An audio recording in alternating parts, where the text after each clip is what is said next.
had his car locked in the parking lot and it was chained right in solid, couldn't get it out. And when I think of somebody that's innovative, I think of Eric doing what he did to get it out of there. And I won't go into the details because I understand there is legal counsel present here tonight.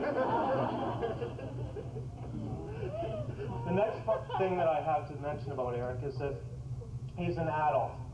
And I seem to see some faces that kind of smile when I say that, but it is true. Legally, he is an adult.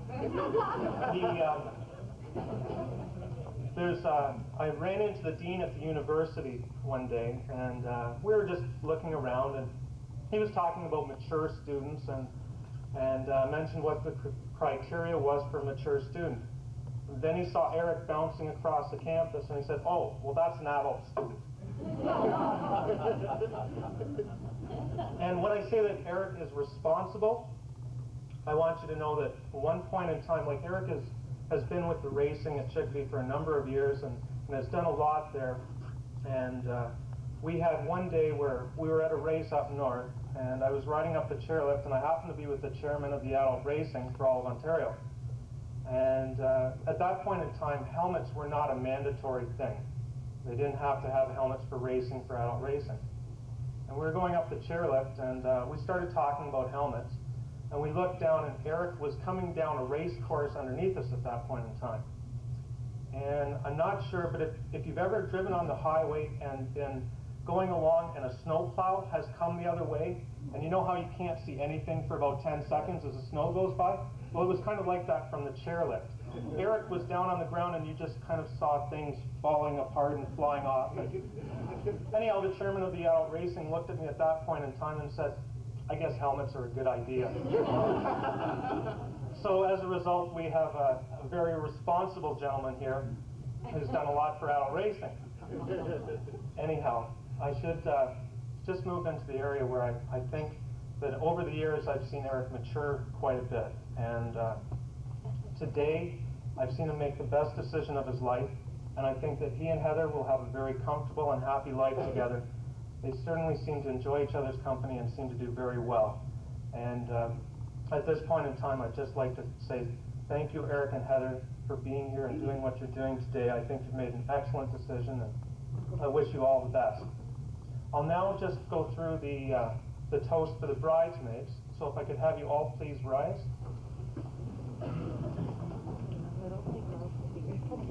To the bridesmaids, whose beauty and grace is only equaled by their charm and intelligence.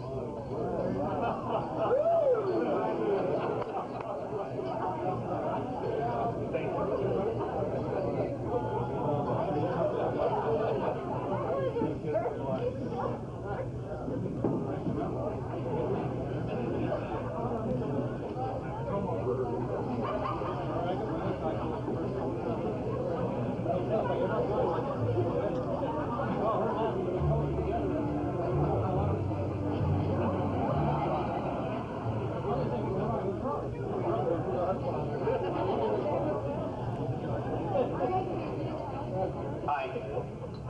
Hear me back there? First of all, I would like to, we're so pleased to see so many people here from so far, and I think particularly of Vancouver and Calgary coming east, Miami we have represented, I believe, and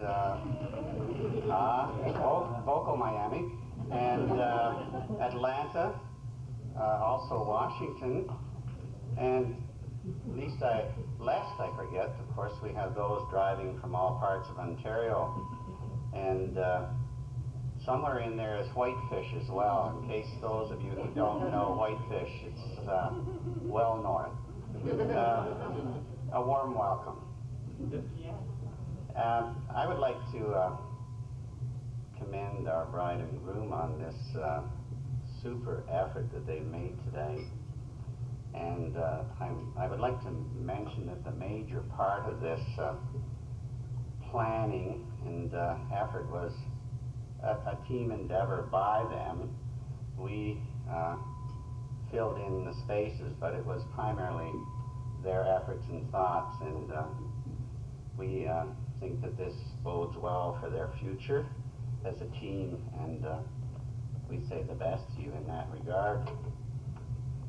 Eric, you're a pleasure to have around, I must admit.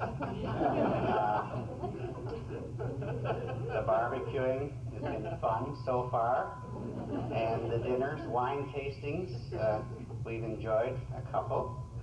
And I had mentioned golf here, and then I put a question mark behind that. We're working on the golf. And on the subject of Eric, Ruth and Russ, we know that you have molded a fine lad, as we say, and we heartily welcome you into our McLachlin family / clan. Most hearty welcome, by the way. That leaves Heather. Heather, you're there. She's the one with the smile. The smile. Heather, as you know, we're understandably proud of you. I got that out. And I'm sure that Eric, and with his support and your future goals that you have in mind, that you will attain everything that you have in mind. In fact, I know you will. We both wish you much joy, good health, very important, and continued love forever. And I thank you. That's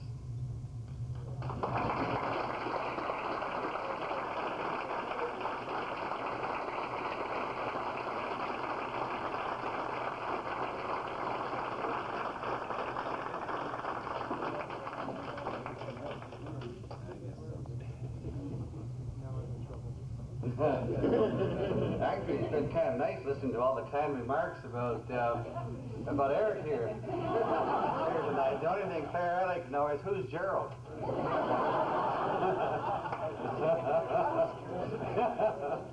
There were two, but anyway, Heather and Eric Edwards, our Minister Reverend Fred Roberts, Mrs. Roberts. Ruth and I, too, would like to welcome the friends and the neighbors and the relatives of both families.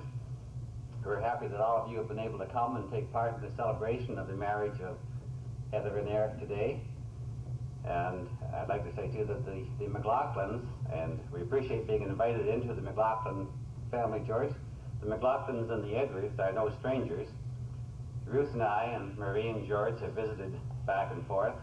And from the first moment we met, we got along like old friends, as we knew we would from what Eric had told us about this gracious couple who have given us this most beautiful bride.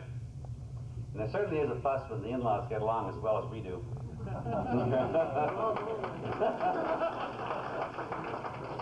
George and I put together the picture board that you saw out here of these two in their younger days.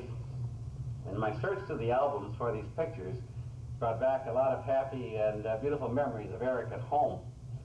When your nest is empty and your children have gone, you know how it aches to go through the old pictures and realize how short those years were and how too quickly our children have grown up. I look at Eric and I looked at these pictures and the many other pictures I went through, and I just wondered, Joe, is this the little boy that we knew who used to play about our house, and who used to sit on our staircase waiting for Santa to come and Christmas to start? And so many wonderful times, Eric, we have had with you.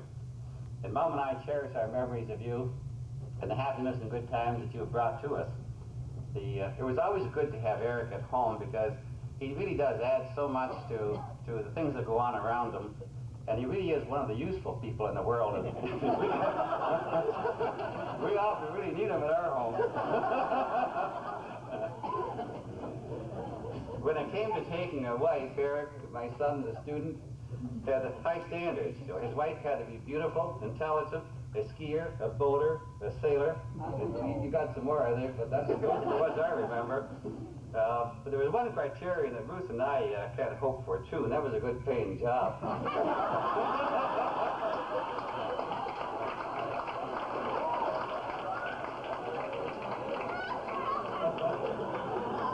All four of us all four of us in-laws were glad when these two got serious. And most of all, Ruth and I are delighted that Eric has measured up to Heather's high standards. So in choosing each other, you have certainly chosen well. And today, as George said, the McLachlins and the Edwards join in a wider family in which we are now all members because of our common love for Heather and Eric, and because this day Heather has given Eric her trust and confidence and love forever. And so I welcome Heather into our family, our hearts, and our home. We thank Heather's parents. Now, all parents deserve a gold medal. We love and respect Eric unconditionally. And we take Heather into our hearts and our family with the same love and affection. So I'd like to make a toast to Heather, the loveliest of brides, and I might add to Eric, too, the luckiest fellow in Canada. So let's rise and toast to true love, long life, and lots of happiness.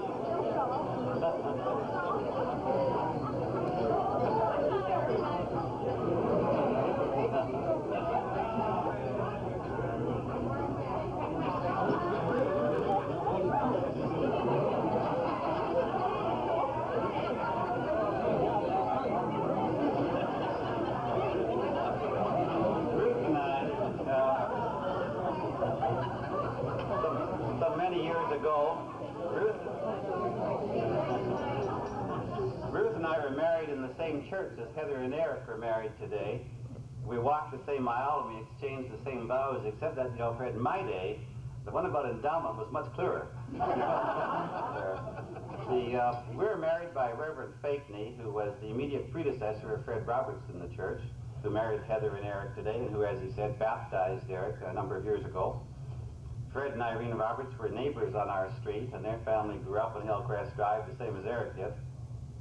Some of you here today were at our wedding. Florence Summers at my table was not only at our wedding, but was the first to arrive at our house when Eric came. You remember that wee baby, Florence?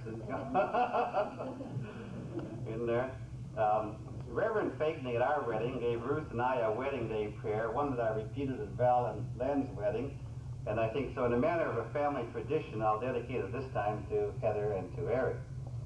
And it was, may the giver of gifts give unto you a path that leads where skies are blue, the courage to dare, the will to do, a song in your heart, a purpose true. May the giver of gifts give this to you. I want to say some words of love and appreciation to my wife Ruth, who was mother of the groom and so close to Eric and so responsible for the adult that he is today, and for all the compliments he has gathered today. I'm very proud of the good people our children have become. And I make a toast to Ruth. We all rise. May you and may we, like our young couple, have an abundance of good health and happiness and a continued long life together.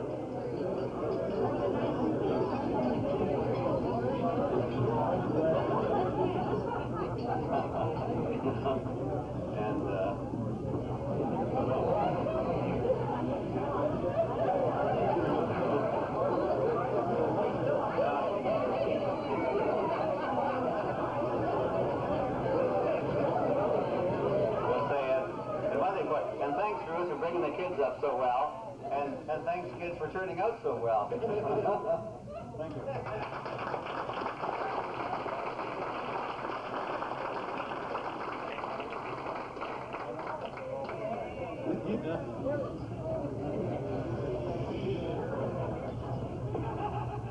Well, I just want you to know that I've been taking a course for the last month and a half about public speaking, and I think I just forgot everything. But I want to say something first before I start the main body of my speech. I want to relate to a little saying that was said by Jason Kern, and I would like to direct it to Heather.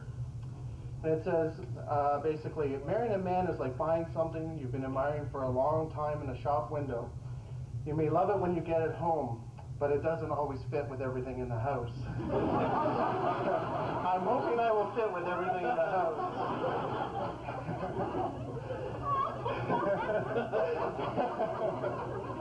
Okay. I should have started with a joke. Now I can't talk. And some people have been explaining I wasn't crying during the service. I was smiling too much, and I had a nervous tick, and I can't believe how much my face hurts. I've been smiling all day. I would like to take this opportunity to thank our guests for their attendance, their wishes, their wonderful, wonderful gifts, and all the wonderful wishes that you've given us. I'd like to take this opportunity also, there has been some mentioning about a particular activity that I tended to involve myself at every waking hour in the last 3 or 4 winters.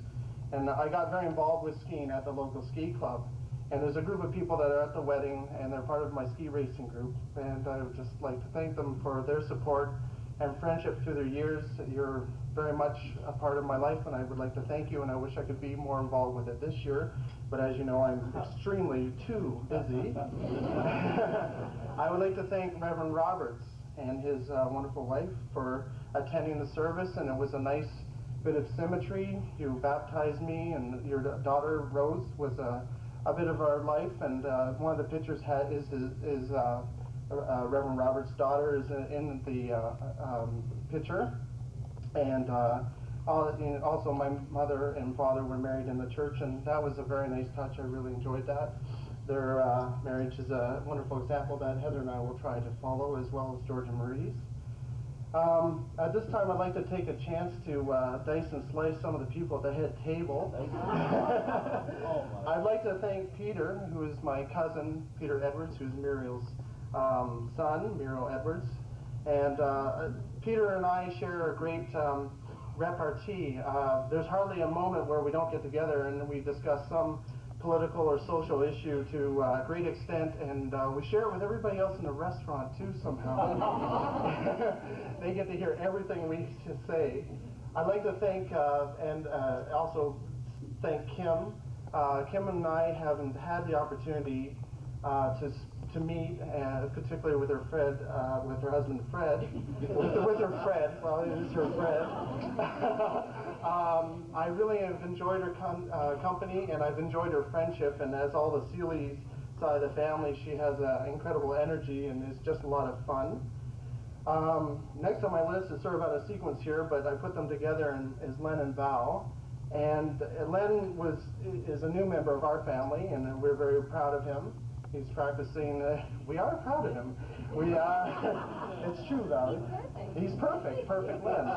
I've never heard that word used in conjunction with me for some reason, but that's okay. I accept that. Len is perfect, and I was extremely jealous of him when he entered the family, actually. And it was at the wedding. I was sitting there, and I was mulling over the fact that my parents were talking about him so much. But I've got to know him and enjoyed his company, and he's become a good friend, and he's a stalwart soul. He's someone you can really count on. And if you ever want to get into trouble, he's one of the first people you should talk to because he's got great imagination. Coupled with that is his beautiful wife Valerie and my sister, who, even though she's my sister, is still beautiful. And it's hard to describe. Valerie's been my sister for my entire life and her entire existence. I know it's logical, it makes sense, but it's hard to sum everything up in one moment, and all I want to say to Valerie is, please come home. So next is Chris, who is my best man, and I'm a political science major, so anybody who's into politics, Chris is like this Senate, okay, and it's not triple E or anything like that. He's sober second thought.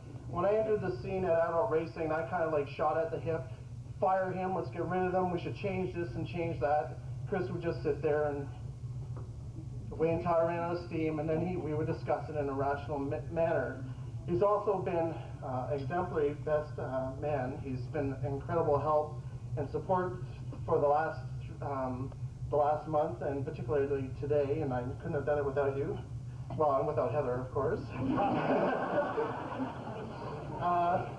Next, and certainly not last, is Erin, who has become like a second sister to me. And I'm glad that until hopefully Valerie returns, she is the surrogate sister who I call when I don't want my phone bills to get too expensive. Next, I would like to thank George and Marie for their incredible kindness and generosity in giving us such a wonderful evening. George has summed it up basically. I think my fondest memories of the family is going down to Sarnia, standing beside the barbecue, glass of wine in hand, and discussing the merits of a well-cooked salmon.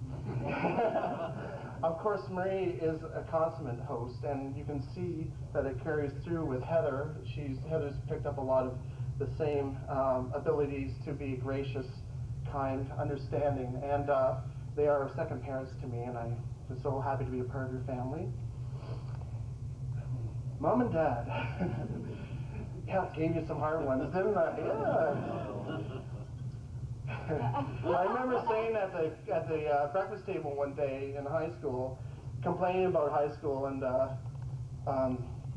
I said, "That's it. I've had enough. I'm going to quit." And Dad goes, "Do it." And he was joking, and I did.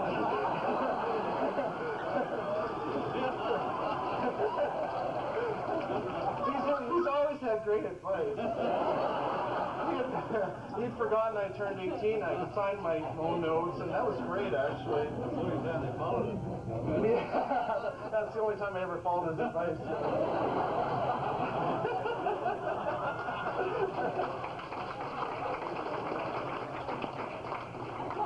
I was actually debating about telling you that story because it's not exactly the proudest moment in my life, but in some ways, though, it's very indicative of the love and understanding that my parents have given me. Here's a family that is, there were certain expectations, I feel, but I made my own path. My parents supported me behind it. They encouraged me at every step of the way. I had a career for some time as an aircraft mechanic, and I was very successful, and then came to a conclusion that I needed to change. And at that point, my parents again stepped in, as they always have, and I don't know, took up the slack. I don't know how to express it anymore. It's just been 31 years of a great life, and we've taken up golf together, which is good because I ski much better than my dad and my mom, but I cannot play golf as good as they do, so it's a good balance. So thank you so much, Mom and Dad, for all your help and everything. And at this time, I would like to talk about Heather in particular.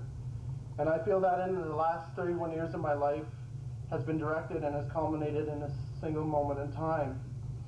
And I stand before you, a married man, very much in love and very grateful for the gift that Heather is to me. How can I talk to all of you and the many others for being not only part of this day, for being a part of our lives? I would like you to look to the person beside you, to the left and to the right. And next to you sits a person that has touched your life, possibly for this one moment in time, but to be forever imprinted upon your memory. Look at their smile, their laugh, and immerse yourselves in the pleasure of keeping one's company with pleasant, special people, as we all are today. We've all been joined here to celebrate a wedding, my wedding, and our wedding. It is not only a wedding that we celebrate, but ourselves, the community in which we all live and share. We all impact each other's lives so closely. Like a spider web, we've all come together and joined in the celebration of a young couple about to embark on a journey that will be their lives, their future. This community I speak of you is so closely entwined, that the quality of one person's life is subtly affected by the quality of someone else's life. Because all of you are our friends or our family, and to a great degree we have all become each other's family. It behooves everyone as a community to wish, encourage, and reward the success and joy of others. Their success is your success. Their sorrow is a shared sorrow. And I feel personally that it's a better part of human nature to love and trust in the progress that society affords of all of us. This progress comes from combined efforts of you and me. Without you, it does not happen. Without me, it does not happen. I tell you this to give you some insight to how one person has affected my life so deeply. As I stand here speaking to you, I give you a window to my soul, my very being. It is only through being a part of Heather's life that I had the strength and confidence to speak so frankly about my feelings for her to all of you. Excuse me. Heather means so much to me. I love her so much. My life is now filled with her smile and her laugh, not only for this moment, but for the next, in all the moments that will make up our lives. As I stand here talking to you, this moment is being indelibly imprinted into our memories. My love for Heather will be now held in all our collective consciousness, and you, our guests, have borne witness to the vows of love that Heather and I spoke in such earnest such a short time ago. Those vows were spoken with a depth of meaning that I myself cannot fully comprehend. And it makes me cast my mind back to a promise that I made to Heather's parents not so long ago. And I promised that I would protect her from harm and try to give her the loving environment she so richly deserves and has profited from under the care and tutelage of George, Marie, and Aaron. They have the fullest confidence in me, and I know I will do whatever possible to be faithful to that promise. And that is where you, our family and friends, come in. We will not live in isolation from the community that has given so much to us through our parents, our family, and friends. We will be participating and contributing to this community together. We'll have our success and failures, and from time to time we will need your help and your guidance and encouragement to overcome the obstacles that are placed in our path.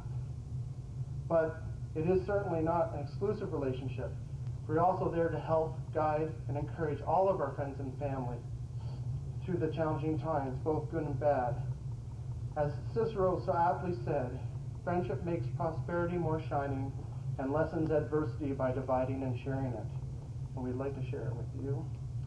But whatever the future holds for me, I know that with Heather, life will be an exploration of our potential as individuals and as a couple. I look forward to the exciting, and at times trying, career we ventured on together as I developed myself scholastically and intellectually at university. Without Heather's encouragement, an undying belief in my potential to excel at school and in life, I would not have come this far, for she helped me realize that for each of us, what lies behind and before us are small matters compared to what lies within us. I do the work, but Heather is my motivator and my mentor. I look forward to raising a family with Heather and the shared joy our children will bring to us. I look forward to growing old with Heather, and because one should grow old with good friends, I have found a truly great friend. Kellyanne de Chardin once said, "Someday after we have mastered the air, the winds, and gravity, we will harness for God the energies of love." And then for the second time in his long history of the world, man will have discovered fire. It is with Heather that I can harness the energies of love, and I have discovered fire. To live and be loved, and to give that love back in kind, that is the gift that Heather has given me, and for which I am truly thankful. Thank you.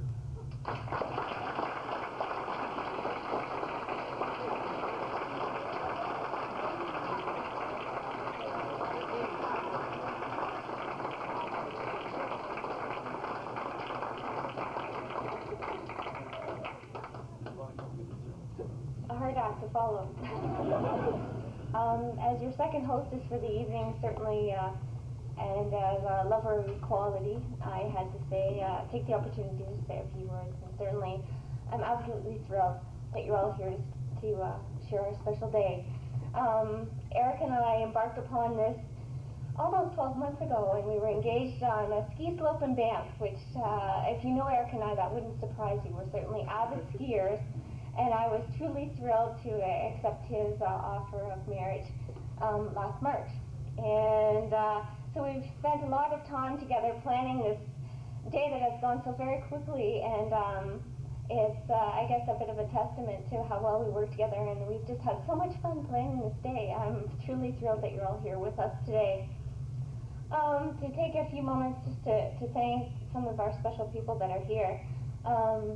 Our decorations look so very lovely, and we had all those special, I guess as a manager you learn to delegate, but I certainly had lots of special people to delegate to today, and I would like to thank all the people that helped us decorate and greet our guests, and certainly my parents today that helped instill a special set of values that helped me select the right partner in life, and I took my time selecting my partner. Certainly I'm beyond the triple decade club, so but I certainly feel I've got the right man for the future, and I look forward to the future with Eric.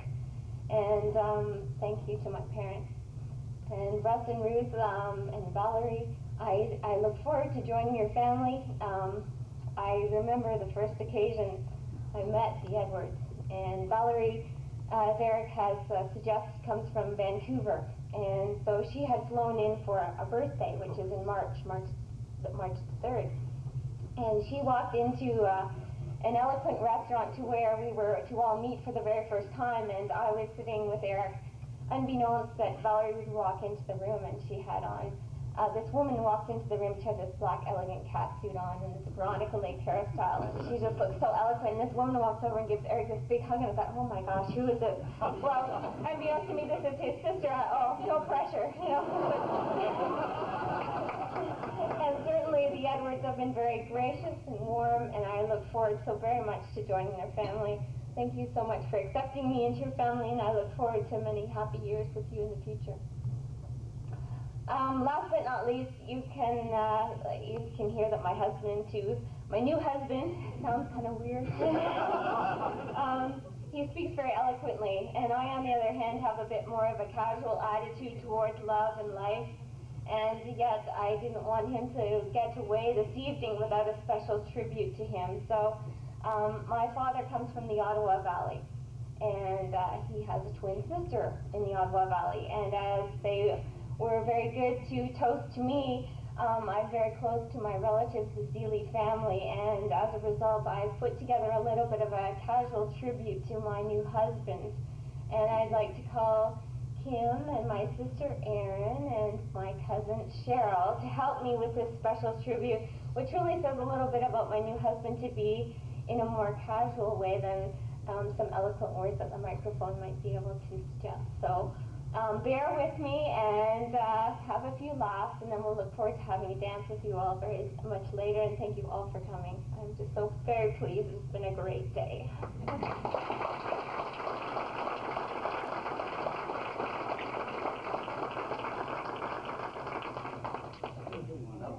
What I'm supposed to be.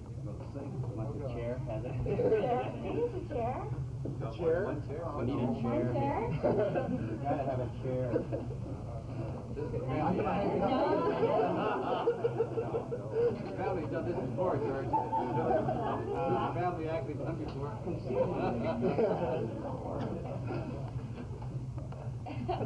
Eric, face forward.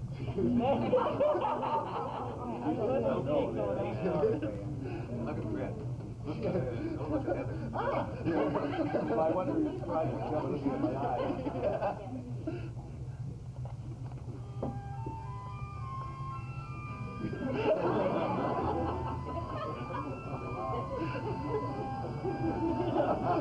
When we first were dating, who would have figured then that you would be my best friend?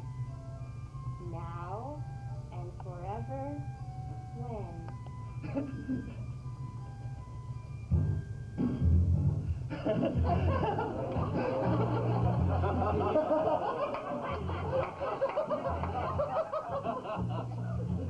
Caught my eye on the Chicopee slope, a Ricky Racer guy who was friendlier than most. East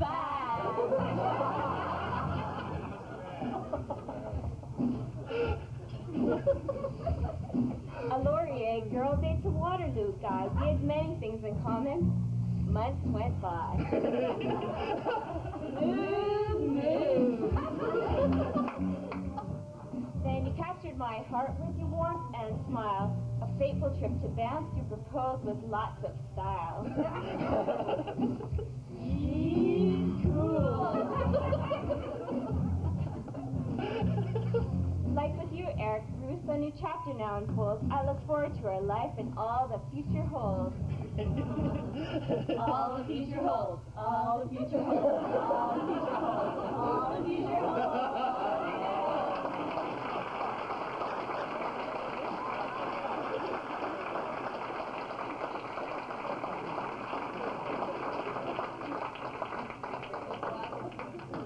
That's party.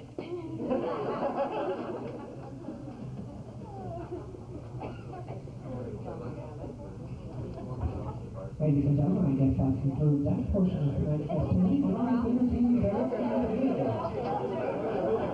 Very strong animation at this time. I'd like to go up, maybe go down, shush down hill or something for a few moments.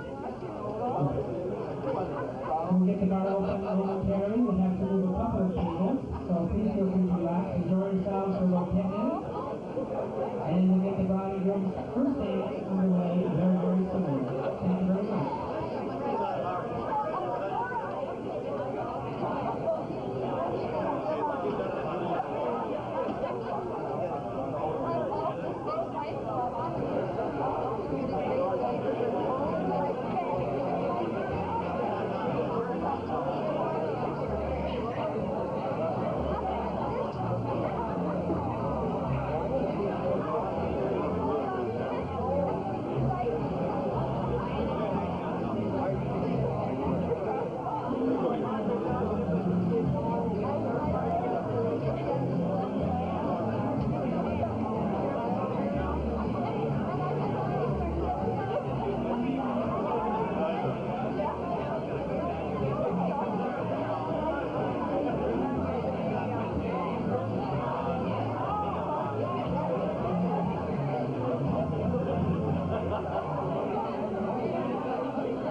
Okay, come on, Vanna, show us the cake.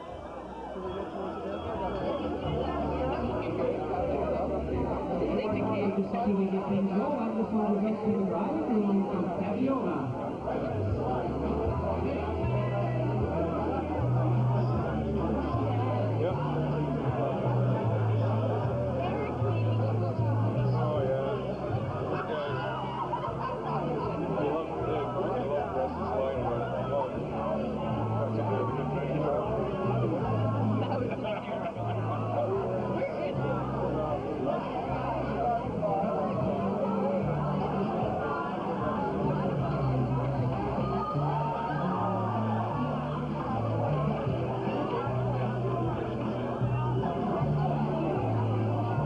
Violins or? Just a violin though. No. Oh, got my finger in the picture. How you doing, Marky? Good, Dad, how are you? Okay. Just about finished with your videos? They did the first 3. There's that. All right. What are we doing? Make it easy. Oh, no, not you. What? Make it easy. Light up, man. Light up.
On behalf of the bride and groom, we'd like to dedicate this next song to Julie, Diana, and Anne.